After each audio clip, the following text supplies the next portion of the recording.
আজিৰ দিনটোত অসমবাসী ৰাইজক মই বিশেষভাৱে কৃতজ্ঞতা জনাম। এই কাৰণেই যে অসমত অনুষ্ঠিত ৫টা বিধানসভাৰ উপনিৰ্বাচনত আমাৰ দল তথা অসম গণ পৰিষদ আৰু UPPL দলৰ প্ৰাৰ্থী ৫টা উপনিৰ্বাচনতে বিজয়ী হ'বলৈ সক্ষম হ'ল। স্বাভাৱিকতে এখন চৰকাৰ 4টা বছৰ পুৰণি হোৱাৰ পিছত যেতিয়া উপনিৰ্বাচন অনুষ্ঠিত হয়, এই উপনিৰ্বাচনৰ ফলাফলসমূহে আগন্তুক আহিবলগীয়া বিধানসভা নিৰ্বাচনৰ কৰবাত নহয় কৰবাত জনসাধাৰণৰ এটা মন বা জনসাধাৰণৰ অভিমত এটা প্ৰকাশ কৰাৰ বাবে চেষ্টা কৰে।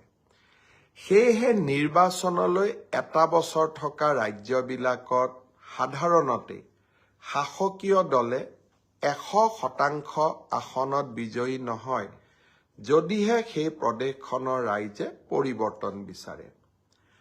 4খন আসন আমাৰ আছিল, বঙাইগাঁৱত অসম গণ পৰিষদ, চিডলিত UPPL, ধলাইত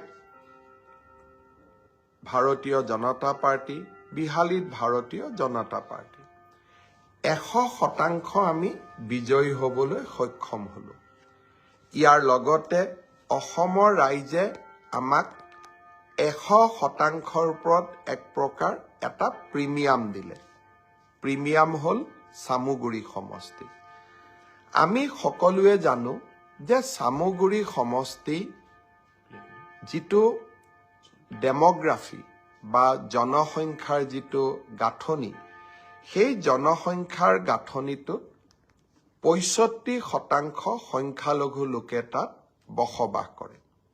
কংগ্ৰেছ দলে বিগত 25 বছৰ ধৰি এই সমষ্টিটোক প্ৰতিনিধিত্ব কৰি আহিছে।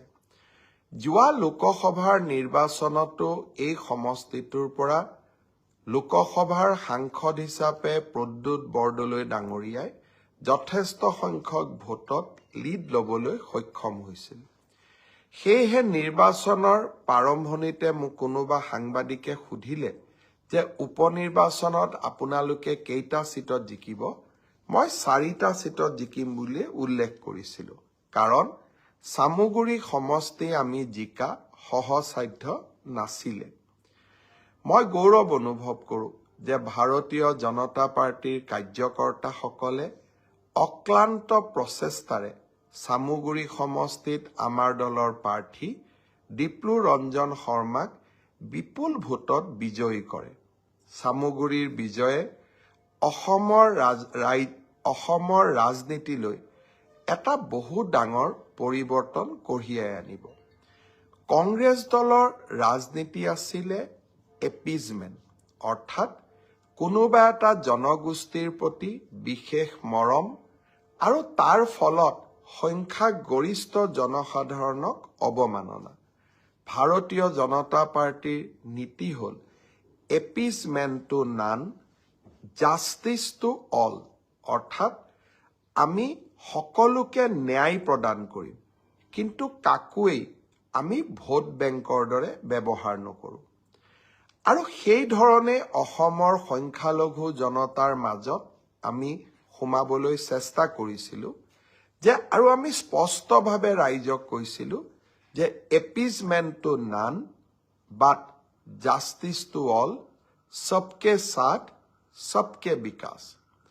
আজি চামুগুৰি সমষ্টিৰ সংখ্যালঘু জনসাধাৰণেও অভূতপূৰ্বভাৱে আমাক ভোটদান কৰিলে আৰু পৰম্পৰাগতভাৱে ভাৰতীয় জনতা পাৰ্টিক ভোট দি অহাসকলে আমাক পুনৰ এবাৰ আস্থা পোষণ কৰিলে। মই পুনৰবাৰ চামুগুৰিৰ বিশেষ বিজয়ৰ বাবে ডিপ্লু ৰঞ্জন শৰ্মা আৰু ভাৰতীয় জনতা পাৰ্টিৰ কাৰ্যকৰ্তাসকল, লগতে মন্ত্ৰী কেশৱ মহন্ত আৰু দিনে নিশাই পৰিশ্ৰম কৰা বিধায়ক জিতু গোস্বামীক উষ্ণ অভিনন্দন জনাইছোঁ।